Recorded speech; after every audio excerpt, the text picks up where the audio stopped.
অনেক বড় এক কোম্পানি হঠাৎ করে ব্যবসায় লোকসান করে বসলো। এক দুপুরে সেই কোম্পানির কর্মচারীরা বাইরের ক্যান্টিনে লাঞ্চ করে ফেরার সময় অফিসের প্রবেশ মুখে একটি নোটিশ দেখতে পেল।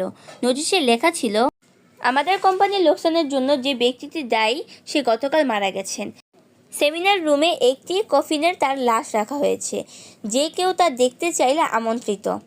একজন সহকর্মীর মৃত্যুর খবর শুনে প্রথমে লোকেরা দুঃখ পেল, তবে এরপর তারা কৌতূহলী হয়ে উঠল এই ভেবে যে আসলে কে হতে পারে সেই ব্যক্তি। তারা সবাই সেমিনার রুমে এসে একত্রিত হলো।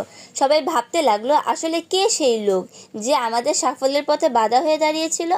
তবে সে যেই হোক, এখন অন্তত সে আর বেঁচে নেই।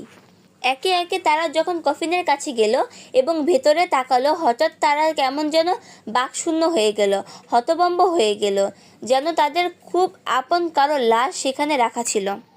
কফিনের ভেতর আসলে রাখা ছিল একটা আয়না। যেই ভেতরে তাকিয়েছিল সে তার নিজের চেহারাই দেখতে পাচ্ছিল। আয়নার একপাশে একটা কাগজে লেখা ছিল, তোমার সাফল্যের পথে বাধা দিতে সক্ষম শুধুমাত্র একজনেরই আছে গোটা পৃথিবীতে, আর সে হচ্ছে তুমি নিজে। তুমি সেই একমাত্র ব্যক্তি যে তোমার জীবনে পরিবর্তন আনতে পারো, তোমাকে সুখী করতে পারো, তোমাকে সাহায্য করতে পারো। তোমার জীবন তখন বদলে যায় না যখন তোমার অফিসের বস বদলায়, যখন তোমার অভিভাবক বদলায়, তোমার বন্ধুরা বদলায়। তোমার জীবন তখনই বদলায় যখন তুমি নিজে বদলাও। তোমার ক্ষমতা সম্পর্কে তোমার নিজের বিশ্বাসের সীমাটা যখন তুমি অতিক্রম করতে পারো, শুধু তখনই তোমার জীবন বদলায়, পূরণ হয় জীবনের লক্ষ্যগুলো। নিজের আলোয় আলোকিত করো চারপাশ।